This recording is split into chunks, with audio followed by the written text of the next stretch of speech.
The catastrophic failure of the Russian military's offensive is not merely a matter of poor tactics.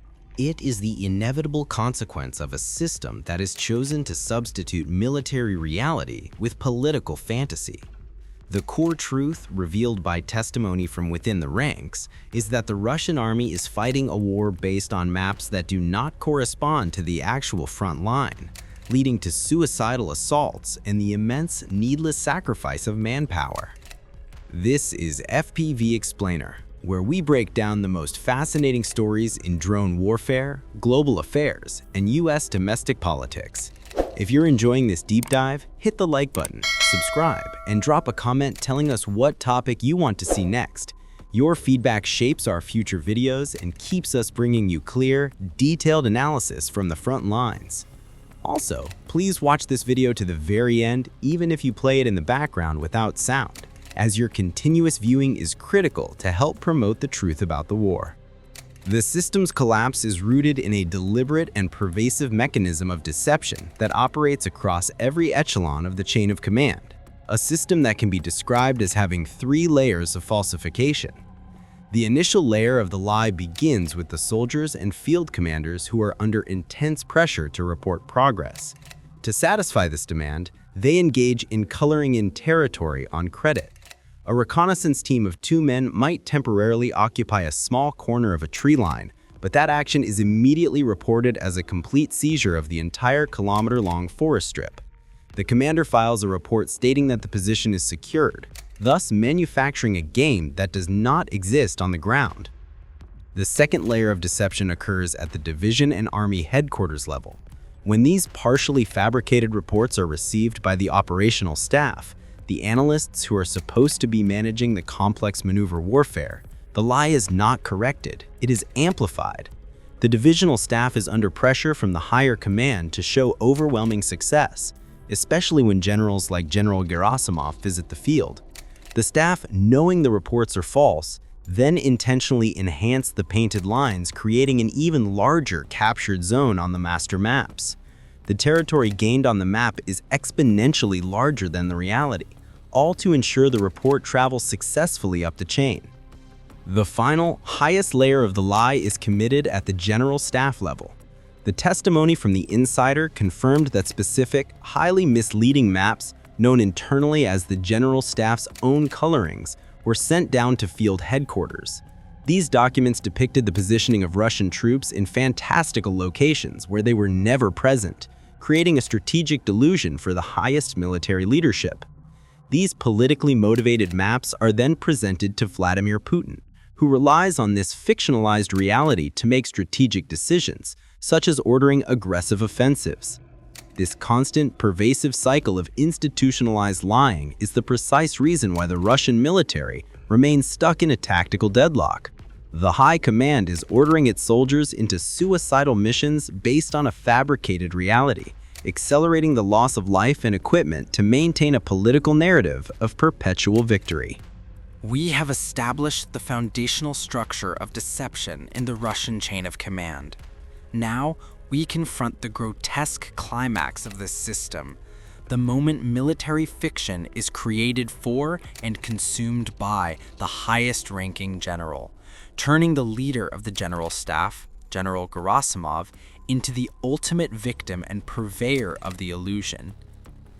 The chilling testimony from the insider confirmed that the normal flow of fabricated battle data was insufficient for the highest political and military levels. When commanders needed to present a narrative of success directly to the military leadership, a more elaborate deceit was required. Specific, highly exaggerated maps of the front line were created using what were internally known as General Staff's own colorings, or special fillings. These were hyper-inflated graphical representations of troop positions deliberately drawn to depict massive territorial gains that simply did not exist. The insider's job was to literally print and transfer this complete fantasy onto the physical maps and plan tablets destined for the generals, ensuring that the top brass of the Russian military was operating under a profound terminal delusion. The gravity of this deception lies in the feedback loop it creates. The general staff, believing the reports that major advances have been made or that key villages have been secured, then issues operational commands based on this fictional reality. The result is a catastrophic and tragic cycle. The High Command issues orders for troops to advance at an impossible pace, for example, marching 18 kilometers in just 5 days, not to achieve a strategic victory, but to force the real-world situation to match the fabricated map. The troops are literally ordered to die to close the credit on a lie that was invented weeks earlier. This unending circle of deceit is the primary accelerator of the massive casualty rate. When soldiers receive impossible orders based on a non-existent reality, the missions are, by definition, unsecured and suicidal. Troops are forced into frontal assaults against positions that intelligence has falsely reported as being cleared. This entire mechanism, where the political demand for positive reporting instantly translates into overwhelming human sacrifice on the front lines, is the central operational failure of the Russian military. The cost of maintaining the narrative of success for the elite far outweighs any strategic benefit gained, guaranteeing the systemic destruction of the army's manpower and morale. We have analyzed the structural deceit of the general staff. Now we confront the grotesque, absurd reality of the Russian front line. The persistent use of suicidal, infantry-only attacks where basic military logistics have been replaced by civilian transport, a testament to the complete failure of tactical common sense. The battlefield itself has become a stage for tactical idiocy. The testimony from the inside confirms that armored fighting vehicles and reliable transport are so scarce that the High Command is resorting to sending soldiers forward using motorcycles, light buggies, and even electric scooters. The insider recounted the shocking detail of a full offensive where Russian forces were sent to attack Ukrainian positions using electric scooters and other civilian transport, a move that is functionally indefensible.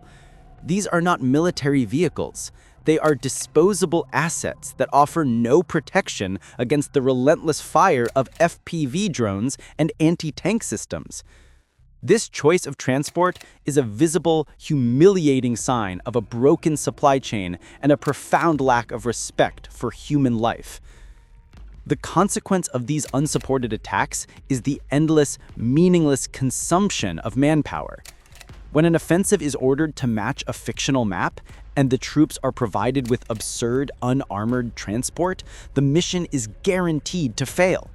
The assault groups are annihilated before they even reach the enemy's forward defenses. The insider revealed the devastating cost of one such offensive near Rushin Yar, where a planned breakthrough resulted in a massive loss of life and equipment, all for zero gain. The advance immediately stalled and was consumed by Ukrainian fire, proving that the only outcome of these attacks is to generate mountains of corpses for the sake of a dishonest report. This cycle of brutal, unrewarding sacrifice is the reason why the concept of casualties became abstract within the Russian headquarters. The insider's role provided a chilling window into the bureaucracy of death. The only reliable way to confirm mass loss of life was not through a formal report of killed soldiers, but through a simple bureaucratic check, observing when entire regiments and battalion positions would simply vanish from the updated operational maps.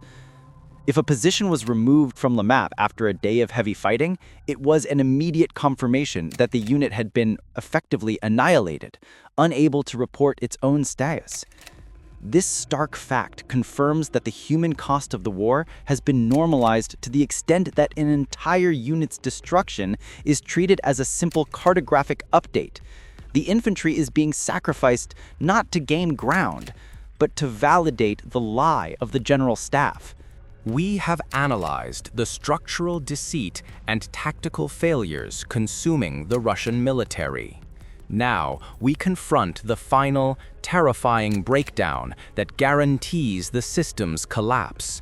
a profound moral rot within the officer corps, where unhinged cruelty is the standard and the most dangerous weapons are overseen by the deeply unstable.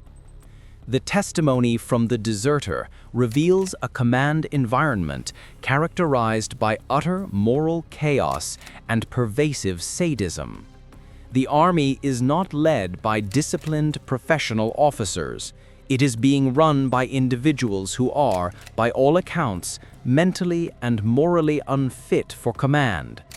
The insider described his immediate superior, Colonel Chernick, as a psychopathic, morally bankrupt, and energetic vampire, a picture of an officer consumed not by strategic duty but by personal cruelty and delusion.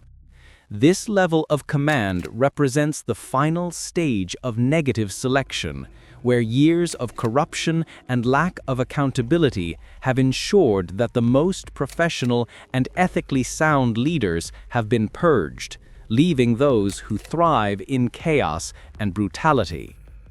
This institutionalized sadism creates an environment of total fear. The constant, explicit cruelty, the unprovoked beatings, the verbal abuse, and the demand for suicidal loyalty is the only form of discipline the system recognizes. This moral collapse guarantees that the army remains brittle, demoralized, and structurally incapable of fighting a modern war. The soldiers are not just being consumed by the enemy, they are being driven to psychological collapse by their own leadership. However, the rot extends to the most critical operational areas. The insider's account provided a chilling, unprecedented look into the state of mind of those managing Russia's strategic and lethal assets. He described officers within the headquarters who were responsible for the nation's nuclear capabilities, but were functionally incompetent and unstable. The instance of the Alki captain, who was responsible for nuclear weapons, a man described as an alcoholic who openly raved about launching nuclear strikes on Ukraine, is a horrifying exposure of the system's internal decay. This is not anecdotal. It is proof that the safety protocols and psychiatric checks that should govern access to the world's largest nuclear arsenal have completely failed. The men who hold responsibility for strategic destruction are not sane, sober strategists. They are unstable individuals capable of making genocidal decisions based on personal whims. This exposure of this madness confirms the total lack of accountability at the highest level. The pervasive cruelty, the blatant disregard for life, and the instability of officers responsible for nuclear security are all systemic problems that the command structure refuses to address. This moral vacuum guarantees that the soldier's only path to survival is to flee the service, confirming that the Russian army has become a self-destructive machine that is more dangerous to its own men than to its enemies. We have meticulously analyzed the structural failures, the institutionalized lies, the moral decay, and the profound tactical incompetence that define the current state of the Russian military. The final verdict on this system is clear and unforgiving. The war in Ukraine has not merely degraded the army physically, it has destroyed it organizationally, guaranteeing strategic failure and making the only rational choice for the soldier one of escape. The entire vertical of command, the structure that Putin spent 2 decades constructing, has been exposed as a self-defeating engine of destruction. The system is structurally reliant on a multi-layered deception. From the bottom up, field commanders manufacture false reports of progress to survive the next purge, and from the top down, the general staff issues unrealistic, impossible orders based on those very lies. This catastrophic bureaucratic loop ensures that resources are wasted, manpower is sacrificed, and strategic defeat is guaranteed. The core function of the army is no longer to fight an external enemy, but to sustain a lie for the benefit of the political elite. This organizational failure is compounded by the terrifying moral collapse within the ranks. The institutionalization of sadism, the use of torture pits and extrajudicial killings to enforce discipline, and the shocking reality of officers with documented criminality and mental instability holding command over lethal assets proves that the military structure has fundamentally disintegrated. The Army has shed any pretense of being a conventional defense force. It operates as a vast criminal enterprise that is more dangerous to its own men than to the enemy. The stark conclusion for any individual caught within this system is simple. Survival is contingent on escape. The Army has become, by its actions and its ideology, an analog to the most destructive forces in history.